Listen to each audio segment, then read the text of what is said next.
for galvanizing me to think deeply about what are the timeless principles of human flourishing. So what are the norms, habits, orientations, values, rituals that support this joint project of living well with others that is not doing so well right now. Right. So I was in government, and I all of a sudden, everything I thought to be true and good about the world, about getting along with others across difference, about myself, questioned and refuted. And I saw these two extremes. On one hand, there were people who were hostile. They had sharp elbows. They were willing to step on anyone to get ahead. And on the other hand, there were people who were polished and poised and polite. At first, I thought they were my people. But these are the ones that would smile and flatter me and others one moment and stab us in the back the next, undermining us the moment we no longer served their purposes. And that really threw me for a loop, the second contingent especially, because one thing my mother had said to me growing up was that manners matter because they were outward expressions of our inward character. And yet here I was surrounded by people who were well-mannered enough and yet ruthless and cruel.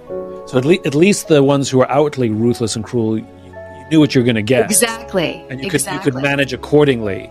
But the more threatening ones were the ones who presented themselves as nice and cordial and cooperative, but in reality were as ruthless, if not more ruthless, than the outwardly ruthless ones. It was guerrilla warfare. I didn't know when I was, being manipulated, and when, for example, I'm a Christian, I'm a person of faith. One woman who was my superior would pray with me at lunch, and really kind of drew me into her confidence, and I felt like we had that spiritual camaraderie.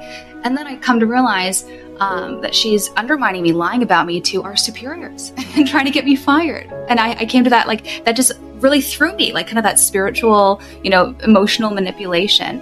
Another time, a male colleague came up to me and said, "Will you please help me with this project? You're the only one that can help me. And by the way, you look radiant today." And I said, happy to help, no problem. Didn't realize he was asking me to do the entire project for him. But I, did it, wanted to be a team player, did the work. And then he takes my work, puts his own name on it, passes off at his own, takes all the glory and the meetings associated with it that he was not prepared for because he didn't actually do the work. And then the moment he got what he needed from me, gone were the pleasantries and niceties. And that felt really hard. That felt really short-sighted as well. It's like we were colleagues. We were going to be working together beyond that. I'm not going to be as inclined as forthcoming with my assistant in a future time. We're going to be interdependent going forward. And so that I felt really used. I felt really instrumentalized. And what this experience clarified for me was several things. One is that these two modes, the extreme hostility, extreme politeness, they seem like polar opposites. But they're actually very similar. Both the extreme hostility and extreme politesse, they insufficiently see the gift of being human, and they use other human beings as means to their selfish ends, as opposed to respecting people as ends in and of themselves, just because we're human beings with equal moral worth. The hostile contingent sees other people as pawns to be steamrolled and silenced and bullied into submission. And the polite contingent sees others as pawns to be manipulated and then discarded the moment they're no longer useful. And then another core idea, insight that I derive from this experience was there is an essential distinction between civility and politeness. That politeness, I realize, is etiquette, it's technique, it's manners, it's external. Whereas civility is internal. It's a disposition of the heart, a way of seeing others as our moral equals who are worthy of a bare minimum of respect just because of our shared moral worth and status as members of the human community. And that crucially, sometimes actually loving or respecting someone requires being impolite, telling hard truths, engaging in robust debate. That's not, sometimes that's uncomfortable. Sometimes feelings get hurt, but that's actually a way to love and respect others. And so I came to realize that what we need more of in our world today is not politeness, not the appearance of respect, of love, but civility, the disposition of actually respecting others, even if it requires having uncomfortable conversations sometimes. So let me say it back to you so I'm clear. So you can have somebody who has a disposition of civility, and they can be polite or impolite. That is not the judgment. Right, it almost harkens of Dr. Martin Luther King. Do not judge me by the color of my skin, but the character of my heart. That's right. That's right. Which is the color of the skin is the external. Whether someone's polite or impolite is simply an external. And we must not judge their character simply by how they present themselves, but rather it is the motivation underlying the character of their heart, which is, are they civil or not civil? That's exactly right. And too often we're content with people who just do and say the right things. And I say, no. I say, no, let's actually focus on cultivating an orientation, the right orientation and the right disposition towards others that actually respects them and isn't content with just people pretending, giving lip service to. So this is all beautiful and magical and idealistic. And trust me, when it comes to idealism, I mean, hook, line, and sinker. I'm in the right place. I'm in the right place. However, putting my cynical hat on, which is if you have a culture of dog eat dog and the only way you can get ahead is by putting yourself first, like it's a culture of self-promotion and a culture of self-advancement, even at the expense of my colleagues. One, how do you teach people like that with a warped incentive structure, civility? Can you even? When there's no incentive to be civil? My answer to that is that civility is both an inherent good and it's actually an instrumental good as well. It's an inherent good because treating others with decency and respect is good in and of itself, full stop. But treating others with decency and respect also supports the tenets of a free and flourishing society. It supports our democracy, having just this fundamentally pro-human orientation to others in the world. And I'm really glad that you mentioned Dr. King, because he's actually central to my philosophy of civility. When I was in this kind of antagonistic, divided, hostile time in government, I was invited by the Aspen Institute on a retreat with other congressional staffers, some political appointees, just people across the political spectrum to discuss the role of civility in American public life. And while we were there, we read Dr. Martin Luther King Jr.'s letter from Birmingham jail. And I had read it before, but it was like a close rereading, and something about classic works. You get something new out of them every time you read them. And so I had several, really important insights while reading Dr. King's letter, one of which was the true moral foundation for civility. And borrowing from Socrates, Dr. King makes an observation about segregation. He says segregation is mutually harmful. It hurts both parties. It hurts the segregated by giving them a false sense of inferiority. And it hurts the segregator by giving them a false sense of superiority. It deforms their soul. And I realize that the same is true about incivility, that when people act with ruthlessness and cruelty and malice to their fellow human beings, yes, they dehumanize the other. They degrade the dignity and personhood of the person towards whom they're acting. But they also hurt themselves. They make themselves a little bit less human and less humane. It's mutually harmful. But the inverse is also true. Acts of charity, kindness, compassion, grace, those are mutually ennobling. They make both parties more human and more humane. So acting well with justice towards others, as Socrates says, that is its own reward, and acting unjustly is its own punishment. But who goes first? Doubling down on civility when you're the degraded only has people stab you in the back more and take more advantage of you, right? Like the more civil you acted in government, the more you're just a pawn of the manipulators, right? Mm-hmm. And the person who, even if they have a false sense of superiority, why would they give that up? Why would somebody, because remember, it may be a false sense of superiority, but to the person who's experiencing it, feels pretty damn superior. It's still power, yeah. And it's still power, even if it's perceived power, right? And why would they want to go first? Although I agree with your premise entirely, where do we start? How do we start? Who goes first? We do. You do, Simon. I do. So when I left government, I call myself a refugee from politics, from federal government. I came home from work one day and said to my husband, "I'm done with Washington, done with politics. Let's move to Indiana." He's from Indiana originally. It's where he grew up, in a tiny little Amish town in northeast Indiana. And my husband smiled and he said to me, "Okay, sounds good. We'll move to Indiana. No take-backs." And a few months later, we moved out to the Midwest, and we've been here 5-6 years now. When we first moved here, we didn't know many people. And one day, a woman came up to me after church, and she said to me, "Hi, I'm Joanna Taft. Would you like to porch with us sometime. And I never heard the word porch used as a verb before, but I was curious, and we didn't know many people, so we went to her home that afternoon. And I realized that Joanna is staging a quiet revolution against our atomized, divided, egotistical, fractured status quo.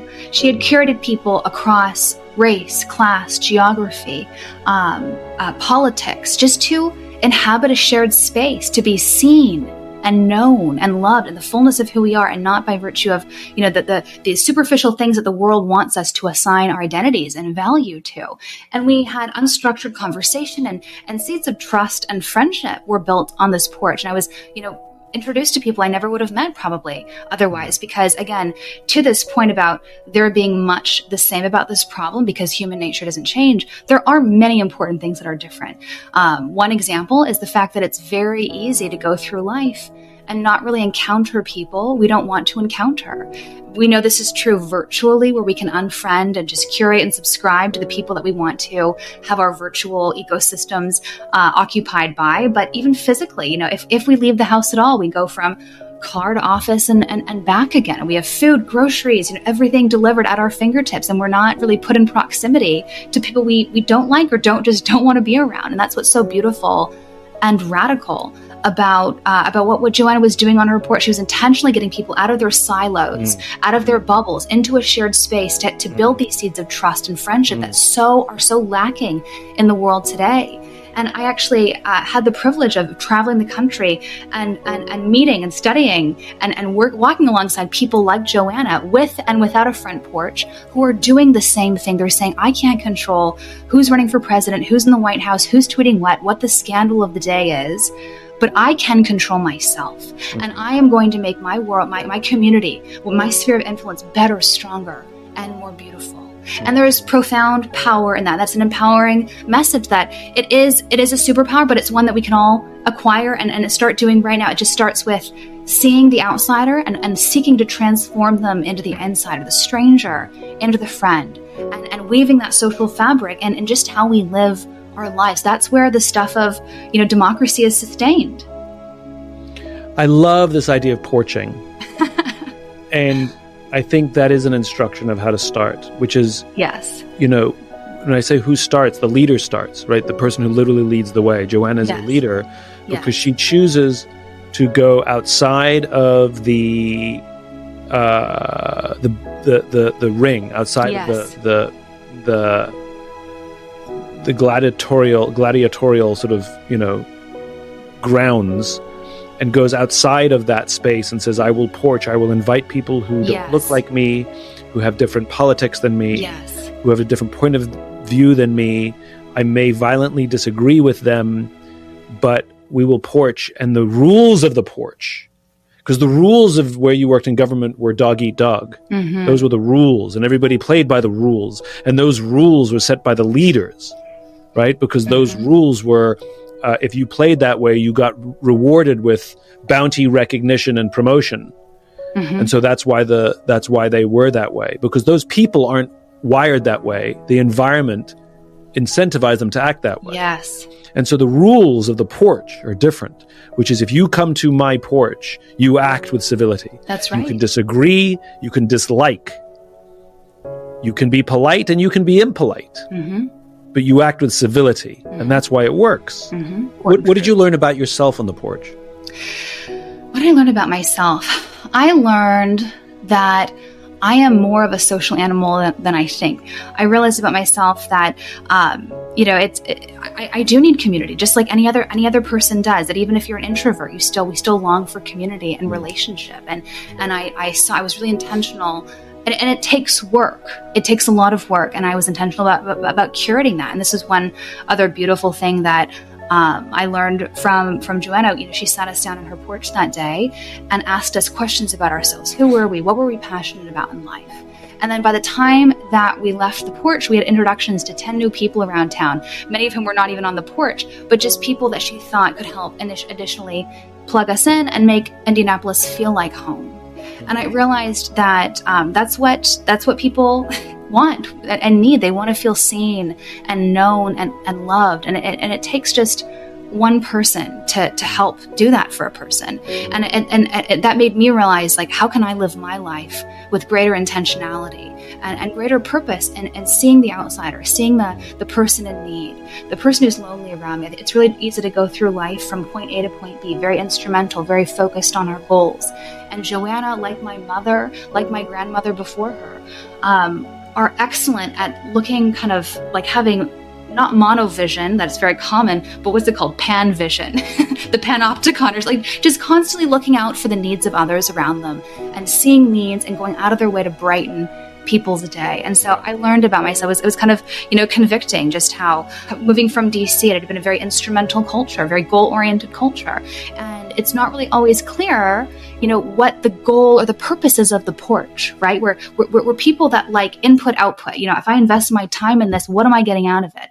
And after sit about on the porch for a few hours, it's not clear, that we've gotten any closer to a promotion or, whatever it is. Like, it's not really, but it's good for its own sake. And it's beautiful just to be in the presence of others.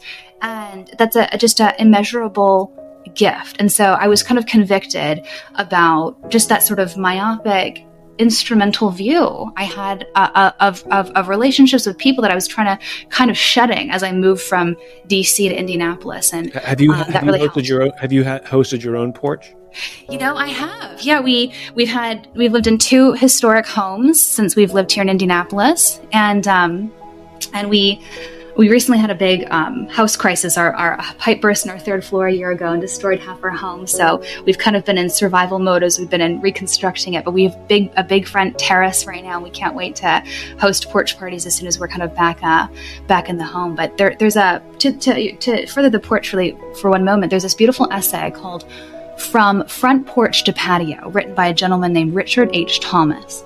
And he says that 100 years ago, these great big historic homes like Joanna's, like the homes I've lived in here in Indiana, they had these huge front verandas. And that architectural motif marked a cultural one, that it was a communal statement. You got home from work, you had your tea or dinner on the porch, and you waved hi to strangers and neighbors alike. And it wasn't quite the intimacy of the living room or the public space of the sidewalk. It was just this quasi-public space. It was a statement that you were part of the community. Jane Jacob called this eyes on the street. And then he talks about how over the last 100 years, slowly, the front porch moved to the side of the home and then to the back into the modern patio. And the patio was an altogether different environment. It was fenced in. It was curated. You weren't just waving to strangers and neighbors, whoever happened to pass by. You invited people over, just people you wanted to be around. And then, to make matters worse, things like television and air conditioning drew us into the house and outside of being with others, and more individualistic entirely. And so that architectural shift of the front porch to the patio marked a cultural one from communitarianism to more individualism that defines kind of the 21st century modern ethos. And that's what's so beautiful about this porching revival. And it is that it's a rebellion against that sort of individualism that is so defining of our current moment.